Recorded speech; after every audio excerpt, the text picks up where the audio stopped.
आणि जो मतदारसंघ तुमच्यासारख्या सहकाऱ्यांच्या पाठिंब्यावर आबासाहेबांनी निष्ठावंतांचा मतदारसंघ म्हणून नावावर पाला. या तालुक्यात आणि मतदारसंघामध्ये स्वर्गीय आबासाहेबांनी 60 वर्ष पुरोगामी विचार जपला. महाराष्ट्राचा स्वाभिमानी विचार जपला. शिवशाहू फुले आंबेडकरांचा विचार जपला. आणि ते जपत असताना कुठेही चारित्र्यावरती डाग पडणार नाही, निष्कलंक जीवन जगले. आज काय परिस्थिती आहे त्यांची? सत्तेची खुर्ची घेण्यासाठी या पक्षातून तिकडे उड्या मारायचे, तिकडे नाही शिंदे इकडे उड्या मारायचे, अशा पद्धतीचं मागच्या 3 वर्षात या महाराष्ट्राच्या राजकारणामध्ये चुकीचं वातावरण निर्माण झाले. आपण निवडणूक लढतोय.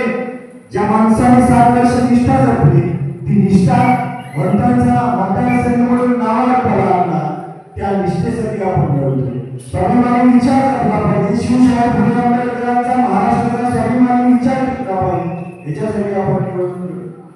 माझ्या प्रांतातल्या या मतदारसंघातल्या गोरगरीब जनतेच्या मुलामुलींना चांगलं शिक्षण मिळालं पाहिजे. तरुण तरुणींना हाताला काम मिळालं पाहिजे.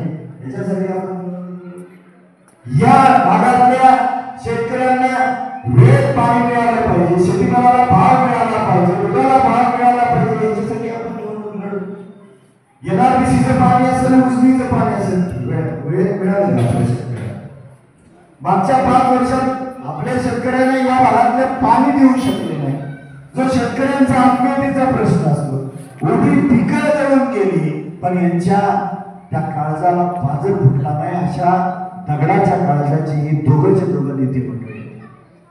आमच्या पलीकडच्या तालुक्यामध्ये शहराच्या ठिकाणी माता भगिनींना दिवसाडाळ्यात छेडलं जातं, रोड रंगीवर त्यांना त्रास देतात आणि त्यांच्या विरुद्ध पोलीस स्टेशनला कंप्लेंट करायला गेल्यानंतर, तक्रार करायला गेल्यानंतर या दोघांनी फोन करून पोलीस अधिकाऱ्याला दम द्यायचा.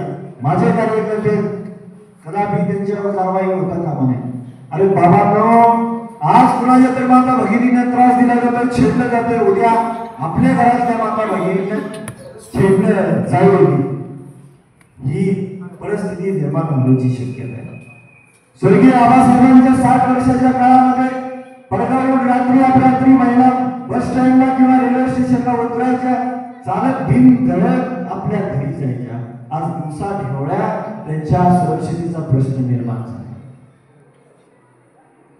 5000 कोटीचा विकास केला म्हणतात. तुमच्या गावात काय परिस्थिती आता सांगितलं नेते मंडळीने, कशा पद्धतीने विकास झाला. त्यांनी सांगितलं होतं मागच्या 6 महिन्यामध्ये की बाबा आमच्या घरच्यांना लुगडं दिसायचं होतं. आज ती पुस्तकं आली असतील, विकास पुस्तकं, पाणीदार आमदार म्हणून छापले त्या पुस्तकावरती. त्या पुस्तक मटेरियल, प्रिंटिंग मटेरियलची किंमत किती झाली माहिती आहे का? 4 कोटी रुपयाची त्यांनी मटेरियल छापले. ज्यांना घर राहायला घर नव्हतं, आला कुठनं पैसा? हा तुमच्या खिशातला पैसा त्यांनी ओरबडलेला आहे. त्याचं गणित तुम्हाला सांगतो. सकाळी उठल्यापासून झोपेपर्यंत ज्या ज्या वस्तू आपण वापरतो, सकाळी उठल्यावर दात घासतो, ब्रश आणि पेस्ट, त्या ब्रश आणि पेस्ट विकत घ्यायला गेल्यानंतर त्याच्यावर सरकारने जीएसटीच्या माध्यमातून टॅक्स आपल्याकडून आकारलेला आहे.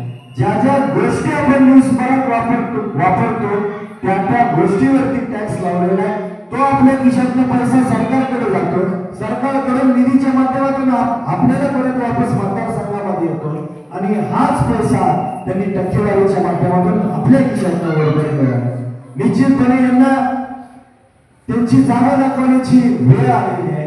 तुम्हाला सर्वांना विनंती करतो की पुढच्या 4 दिवसामध्ये जे बॅलेट मशीनवरचं 4 नंबरचं नाव आहे डॉक्टर बाबासाहेब देशमुख, त्याच्यासमोरचं चिन्ह आहे शिट्टी, हे नाव आणि चिन्ह आपल्या गावातल्या वाडी वस्तीवरच्या प्रत्येक घरोघरी पोहोचवण्याची जबाबदारी तुम्हाला सर्वांची आहे.